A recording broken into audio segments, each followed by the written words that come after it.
First thing we have to talk about today is Iran, and this week I'm actually going to tackle the Iran section. It's been a while since I got to talk about this because you've been such a good job nailing all the news down. But in the past week, we had what the Biden administration and the U.S. media attempted to bill as somewhat of a significant move by the Biden administration, and that was to restore sanction waivers for Iran's civilian nuclear program.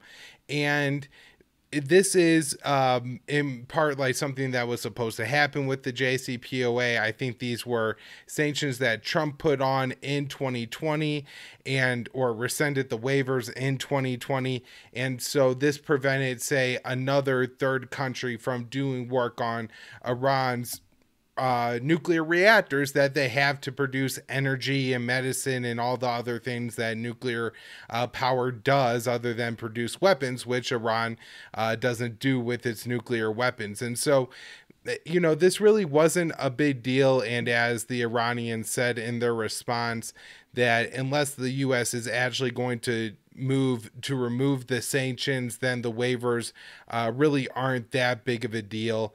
And so it's unfortunate that the U.S. isn't willing to take stronger stands and actually start to remove the sanctions, but giving a waiver, Connor, maybe seemed like a step in the right direction to me. What did you think about this move?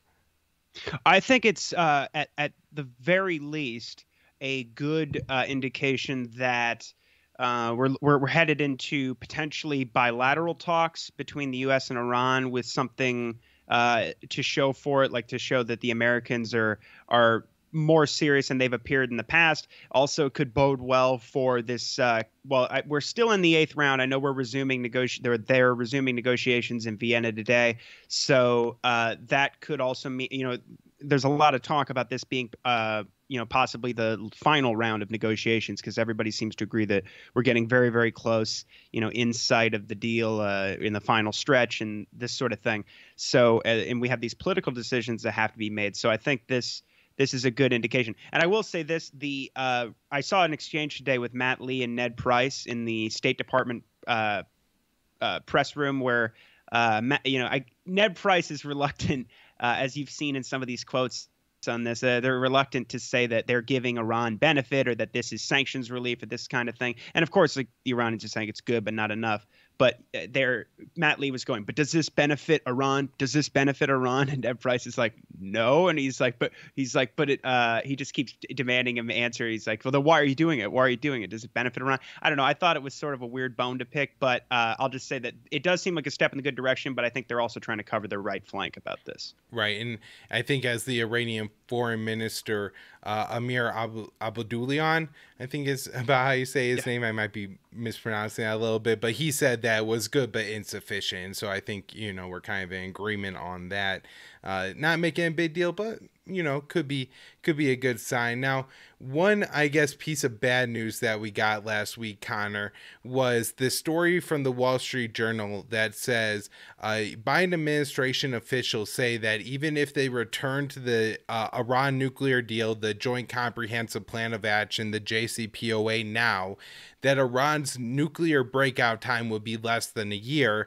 And they say that this is the case because Iran has, I guess, developed new centrifuge technology, like how quickly they could enrich the uranium to make it weapons grade and everything like that. And so with the knowledge that they've gained over the, period of time between 2018 or I guess 2019, because Trump left the deal in 2018, but Iran remained completely within the deal for a full year, asking Europeans and other parties to return to the deal. I think it was only after, again, a year that they started to withdraw from the deal and, do different kinds of nuclear research. They've developed like a uranium metal and a method to make it. They've installed advanced nuclear centrifuges and everything like that. Now, it's very important to remember that this would not in any way have been something Iran was doing if the U.S. remained in the nuclear deal, and it was only a response to the U.S. Under Trump reapplying crippling sanctions to Iran, what they called a maximum pressure campaign, even though Iran was at that time the UN, the international watchdog on this, the IAEA, had certified that Iran was in compliance with the agreement, the nuclear deal, up until that time when the US withdrew. And that's the only thing that provoked Iran to take these steps. Now, Connor, I guess I really don't know. I want to be very clear about this. I'm not saying that I think Iran's breakout time is less than a year. And I don't think it's really that big of an issue because Iran has no interest in making a nuclear weapon. And that's really, I think, the most important point here. However, one of the things that we have to realize that even if it isn't true, even if Iran's breakout time isn't less than a year, even if Iran has no interest in a nuclear weapon, if the hawks of the Biden administration believe this, Jake Sullivan, Antony Blinken, Robert Malley even really isn't like a dove on the issue. He's the Iran envoy. Richard Nephew, the deputy Iran envoy. If they're all pushing this narrative that the breakout time is something close to 6 months or something like that, that could create a real problem for Biden returning to this deal and put some real negative political pressure on him. So I thought this was a pretty big concern that this is being reported in the Washington Post and that the Biden administration may or may not believe this. But quite a significant story. And again, not in the sense that I think it has anything, it's in any way reflective of when Iran's going to develop a nuclear weapon.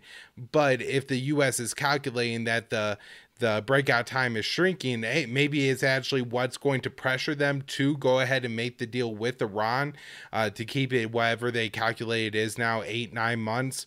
And in fact, that is kind of what drew the Obama administration into making the 2015 JCPOA deal with Iran in the first place. A lot of people like to pretend that was the U.S. sanctions on Iran that drove Iran to make that deal with the U.S., but it was really Iran's nuclear enrichment capability that drove the U.S. to make the deal with Iran when they did, to keep the breakout time at over a year. And so there's a lot of things that still need to happen for Iran to return to the deal. Part of it is Iran will need to ship off a large portion of the enriched uranium it already has. It has a ton, like literal tons of the, I think 3.67% enriched nuclear uranium, which is used as nuclear fuel. Now, for anybody who's sitting there at home go, why would Iran be collecting all that? The U.S. sanctions Iran and prevents them from exporting any of it. So that's the reason why. So the U.S. would have to lift those sanctions. Iran would have to start to export. And Iran wants to export. It's a very valuable commodity that they could sell. And of course, the Iranian economy is hurting. And that's why the reason why the Trump administration sanctioned it, even though they were, sanctioning it, saying that the nuclear deal will help Iran get a nuclear bomb, but by sanctioning Iran and preventing them from exporting their enriched nuclear fuel, that put, Iran in the eyes of the hawks in Washington closer to making a nuclear bomb. So just absolutely absurd circular logic that we're trying to deal with it here. But as Connor said before, the talks are resuming. The new phrase I see everybody using is final stage.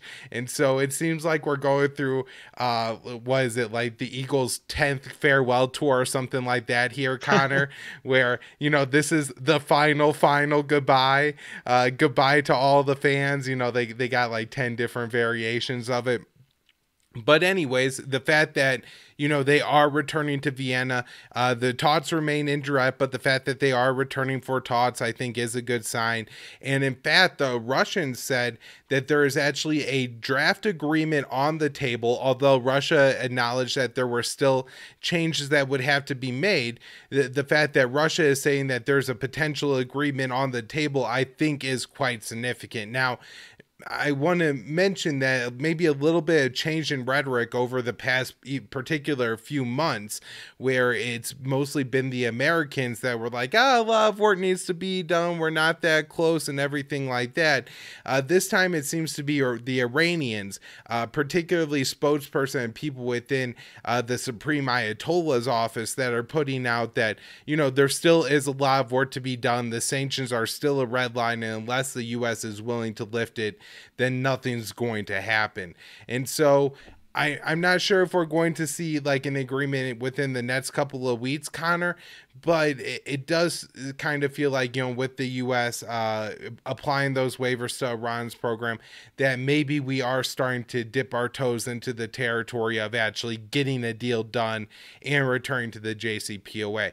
Now, the problem is that the Americans are still saying that we're weeks away. Once again, this has been going on for months, that they're saying we're weeks away from Iran needing to either agree to a deal or the deal being done. So, I don't know, maybe it's the Americans really don't mean it, and they're just saying we're weeks away because nobody's really paying that close of attention other than us, what the Americans are saying about this, Connor. And they could just keep saying that. It sounds like a threat. It sounds like the Americans are putting pressure on the Iranians, but really, they're willing to negotiate as long as the Iranians are, because there's really no downside to continuing negotiations. Because again, Iran doesn't want to make a nuclear bomb. Now, the main issue I see here, Connor, is that eventually the Biden administration is going to have to bring a deal in front of the American press at the very least. Like this is going to be blown up in the press if they actually move to return to the Iran nuclear deal, lifting sanctions on Iran and then Iran returning to compliance. I imagine it will be what's one of the main stories on all the talk shows for several days, and the Republicans are absolutely rabid on this issue for no seeming reason. Like, trying to puzzle out why the Republicans hate the JCPOA so much is kind of hard. Even Rand Paul was against it in 2015.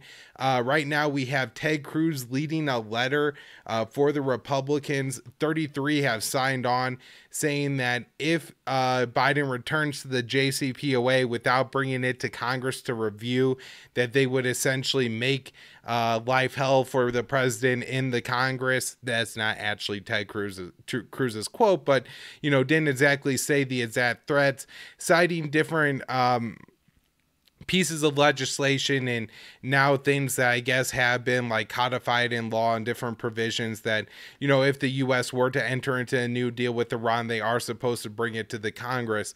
However, if they do have to bring it to the Congress, that could present a real problem. And then the other issue you have is that not only, and they did this back in 2015 too, I remember, not only do they address these letters to the president, they also address them to the Iranians, saying like, you could get back in this deal if you want, but you really think old man Biden's gonna be around in 2024? Look at his polling numbers. Ted Cruz gonna be in town, Donald Trump's gonna be in town, and guess what? That maximum pressure campaign is coming back.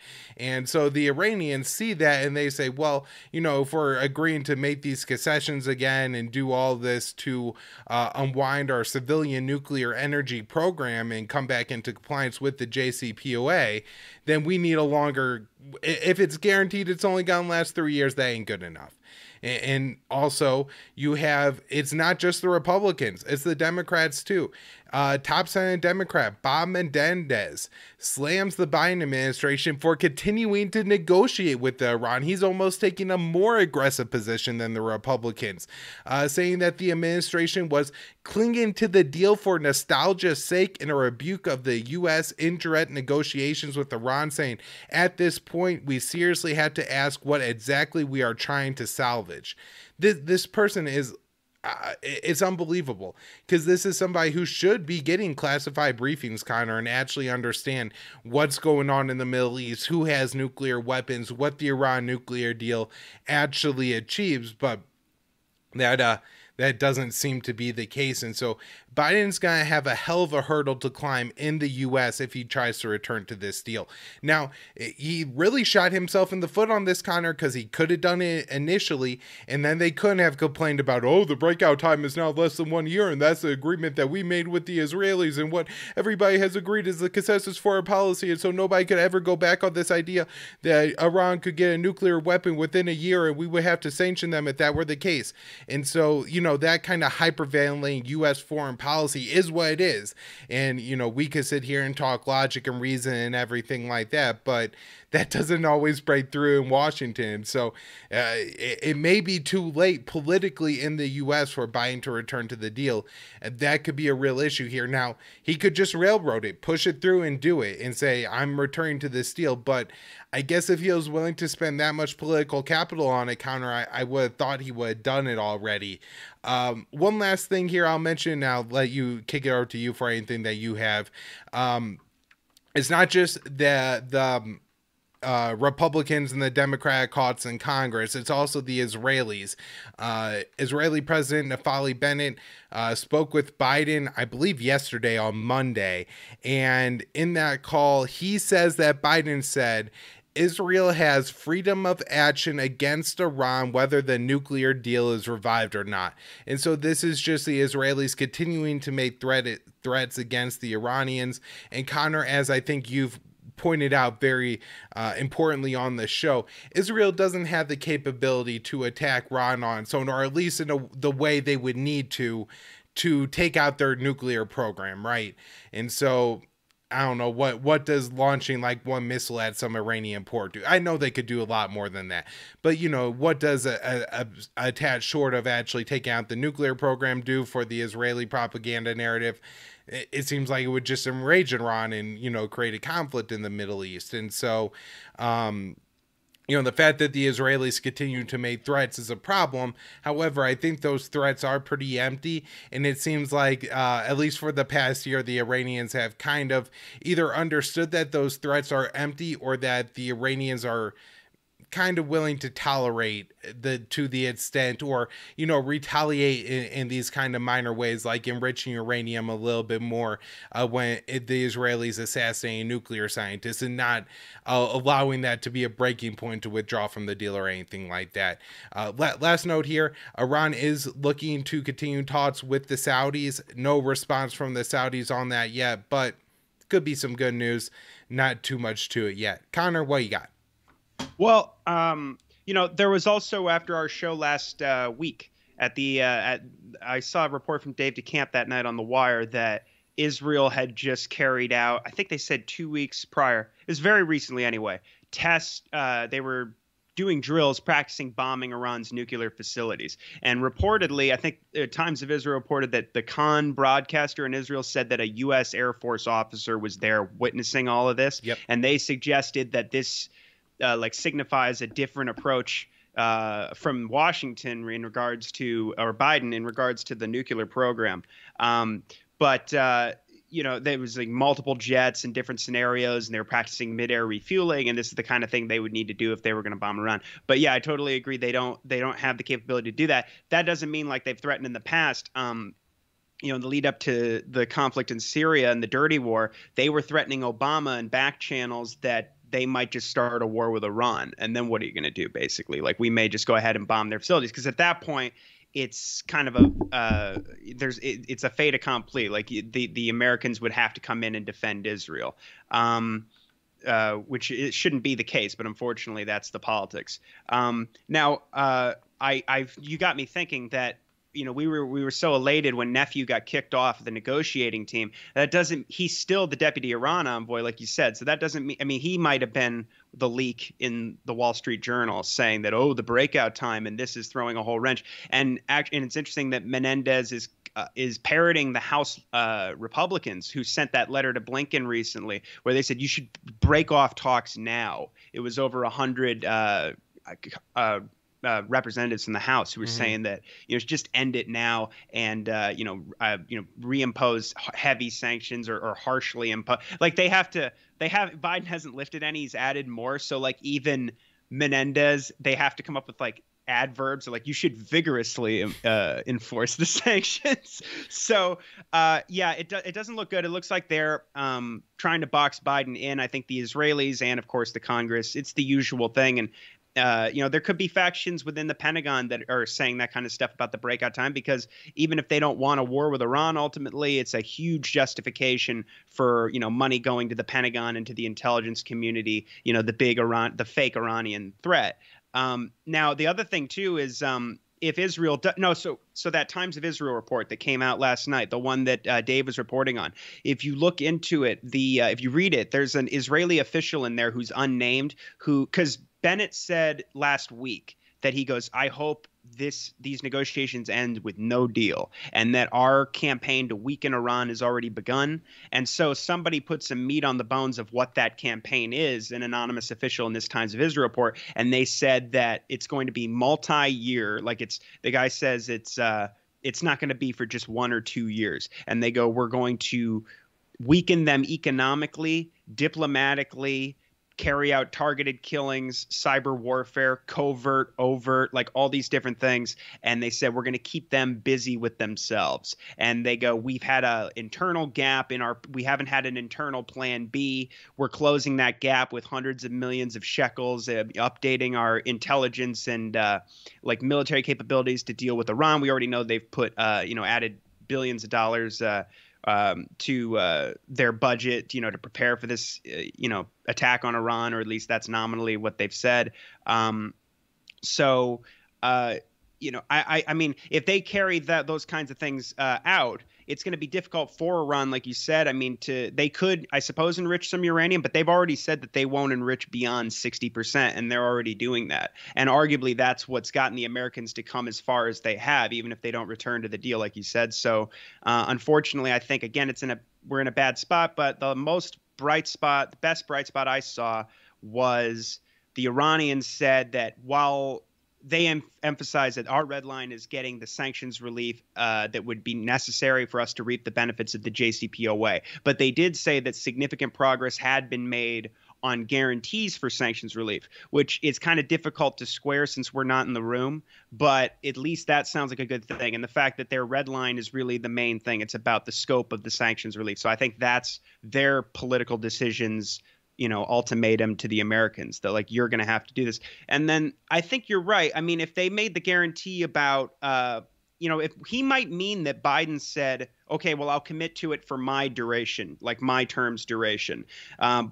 If the Republicans come into office, which they likely will, and then rip up the deal, which Ted Cruz was saying that last year. I know Dan Larson cites that often in his articles on Iran. It's like a tweet, I think, actually. But nevertheless, that's, of course, what's going to happen. But that just shouldn't matter. I hate to say this, but that politically won't mean much to Biden as long as he returned to the deal and gets, at least from people like, I mean, there's got to be. I don't think the Democrats, the representatives, the politicians themselves, I think they're awful in the JCPOA for the most part. But I think the Democrats, by and large, and I think I've seen polls as well. I mean, most Americans, if you explain to them, as long as they're not Republicans, will probably understand that this is a non-proliferation deal, that Iran, even if they don't understand that Iran never sought nuclear weapons, and the CIA has even said they're not seeking nuclear weapons and that they're not, going to reach beyond 60%, even if there is no deal. These things, I think they basically understand that it's, it's the most comprehensive nuclear inspections regime in history. So, why say no to that, really? And it takes war off the table. I mean, they should be able to understand that, because most people now have more consciousness about the neoconservatives and their big, fetish for a war with Iran in particular. So, why not take that off the table? So I hope Biden can sell it in that way.